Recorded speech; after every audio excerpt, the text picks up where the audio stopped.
What's going on, everybody? Welcome back to the channel. Just a quick update about what's going to be going down in this video.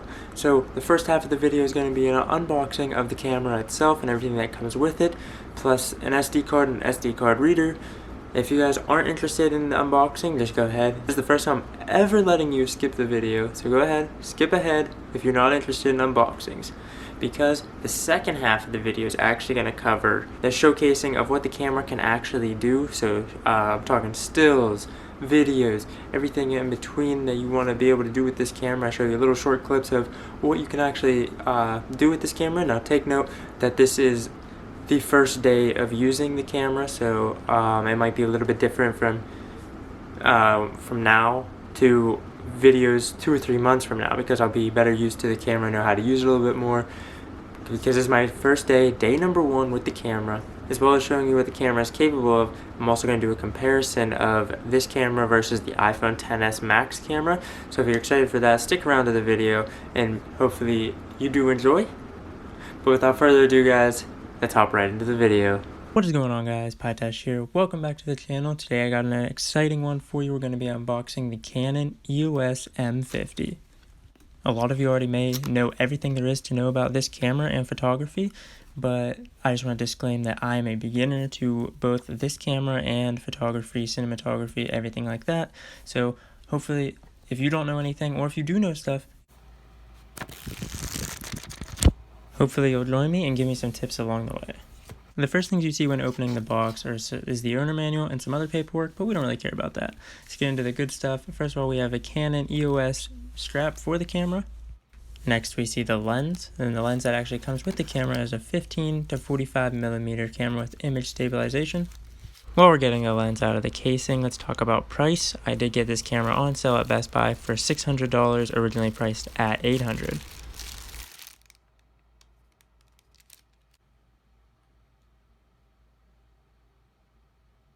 Alright, we'll just move that off to the side for now. Next we have the battery. The battery actually takes approximately 2 hours to fully charge when it is completely dead. So I would highly recommend at least buying 1 extra battery, if not 2, and maybe an extra battery charger as well, just to make sure you never run out of battery life when you're on the go and you need that extra shot. Next we have the battery charger, which is approximately the size of my palm.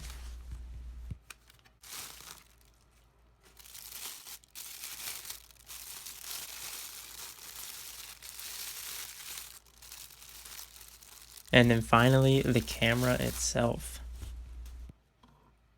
The camera actually has a touchscreen panel, which is very nice if you need to focus on something while recording or while trying to take a picture. And the screen itself actually rotates toward the front of the camera or the back of the camera, so it's really nice for vlogging. The camera itself is pretty lightweight, even though it does have some good weight to it, so it doesn't feel like it's a little toy or anything like that, but it's nice and lightweight, so you can carry it around all day, no problem. On the left side of the camera, we have the microphone jack to plug in any external microphones.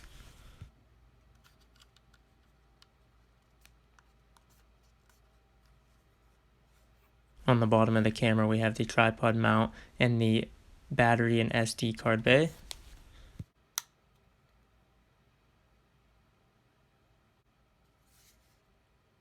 Moving on to the right side of the camera, we have a Wi-Fi button to connect to the internet, so you can actually connect this to your phone and download the app and use that as an extra monitor. I say extra monitor, but the screen on the camera itself goes off when you have it connected to your phone.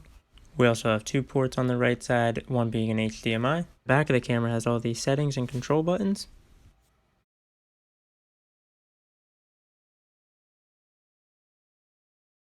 Alright, next up we have a vital part of the whole setup, and that is the SD card. You want to make sure your stuff's saved properly and securely.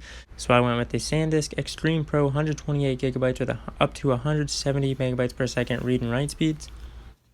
And lastly, the memory card reader. If you're looking out for a camera or anything that deals with SD cards, be sure to check your computer, whether that be a PC, Mac, Linux, anything like that. Doesn't matter what it is, make sure it has an SD card reader.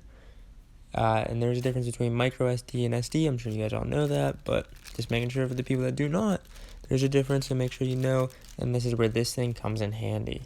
So if your computer does not have a SD card reader, you'll be able to buy an adapter. So I bought the USB 3.0 to microSD and SD, so no matter what size it is, it'll be able to read it. The USB 3.0 adapter is $15 at Best Buy, whereas they actually do sell a USB-C adapter, but it's double the price, starting at $30. So the batteries just got charged. We're downstairs in a new location. We are down in the living room. Got the Christmas tree in the background and decided to move down here since we have a window with natural lighting.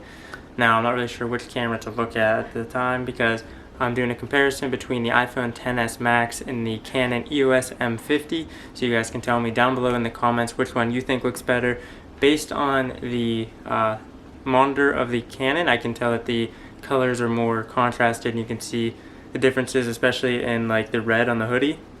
And then also with the focus of the background, it's more focused on the foreground of my face and everything, and the background's a little bit more blurred on the Canon EOS M50 rather than the iPhone XS Max.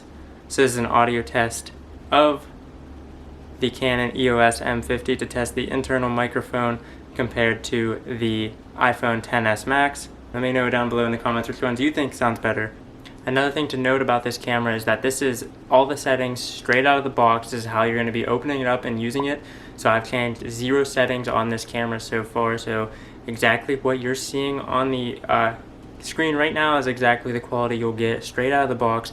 So if you know absolutely nothing about cameras, similar to me, I'm not really educated in camera knowledge. So this camera will help me be able to become more of an experienced photographer and cinematographer. But as you can see on screen right now, the camera does have like autofocus in it, so when I move and I'm recording, I see this little white box around my face that tracks me as I'm moving to stay in focus no matter where I go. As long as I stay within the range of the screen, I am good to go. If I'm in range of the lens and everything like that, I will always stay focused no matter which side I'm moving to.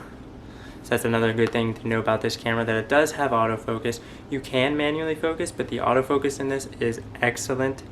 Now to note that there is actually 4K capabilities in this camera, but the autofocus in the 4K doesn't work properly. It takes a little bit to autofocus, and if it does autofocus, sometimes it'll autofocus on me or the background, and it'll keep switching back and forth between me and the background autofocusing.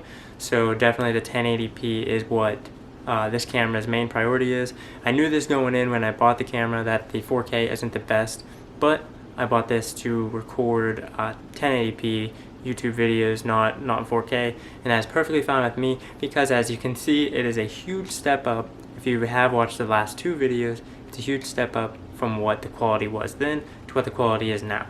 Now currently I'm using 2 candles and a coaster as a tripod, so in the future I will be getting a tripod to be able to maneuver around different areas of the room. So I'm going to show you guys what I'm using as a tripod right now. So this is actually the setup I was going for. I was going for 2 candles. I'm pretty sure it's marshmallow fireside for the bottom one and Japanese cherry blossom on top, and then my nice little rubber coaster so it doesn't go sliding around all over the place. But that's my tripod for right now. 2 candles and a coaster. I do have this Joby GorillaPod that I was using for the iPhone comparison.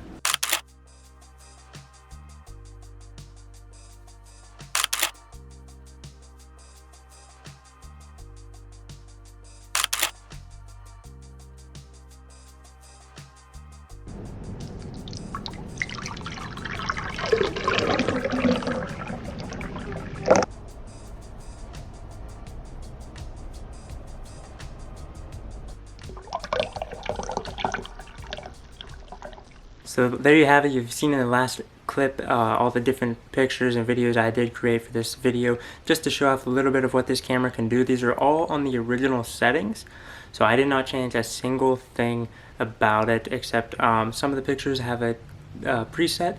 So if you go on the picture mode, you can click on a filter for a warm or a cool tone and multiple other different filters. So a couple of these pictures, I did a couple cool tones, a couple warm tones here and there to see the different contrasts of what it would look like. So you guys can take a look in the previous clips and photos and everything like that about everything that I showcased, but all the videos are exactly how you get the camera out of the box. I'm not really sure how the audio quality sounds. I haven't edited any of it yet, but I'm hoping the audio quality isn't too bad.